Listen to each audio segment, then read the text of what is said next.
Malta rnexxielha tavvanza 2 postijiet oħrajn u tikseb wieħed mill-aqwa riżultati fost il-pajjiżi kollha tad-dinja fejn jidħol il-progress fit-tnaqqis tal-faqar. Dan skont l-aħħar rapport fuq l-aġenda tal-iżvilupp sostenibbli tal-Ġnus Magħquda u l-Unjoni Ewropea. Ir-rapport li jixħed dawl fuq is-sena 2019 juri li Malta rnexxielha tagħti daqqa ta' ħarta lill-faqar tant li kisbet punteġġ ta' 99.9 minn 100 punt. Dan kien l-aqwa punteġġ ta' kull żmien filwaqt li pajjiżna kiseb 94.6 punti dwar in-nuqqas tal-inugwaljanza.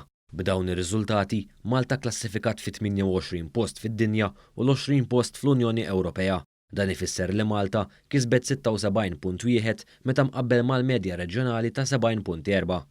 Il-klassifikaturi wkoll li l-pajjiżi nordiċi komplew jikkupaw l-ewwel 3 postijiet, għalkemm anke dawn il-pajjiżi qed jiffaċċjaw sfidi fuħut mill-miri tagħhom.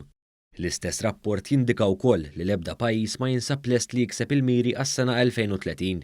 Ir-rapport wera wkoll li Malta ma marret lura fl-ebda mi-17 l-indikatur ta' dan l-indiċi. B'reazzjoni għal dan ir-riżultat, il-Ministru għall-Familja, Drittijiet tat-Tfal u Solidarjetà Soċjali Michael Falzon qal li dan huwa ċertifikat b'saħħtu għas-sistema ta' ħarsien soċjali f'pajjiżna. Qal li dan huwa xhieda ċara wkoll ta' kemm il-Gvern huwa kommess li jkompli jattakka l-faqar filwaqt li jnaqqas l-inugwaljanza. Il-Ministru Michael Falzon saħaq li dan l-impenn se jkompli jikber fil-baġit tas-sena d-dieħla.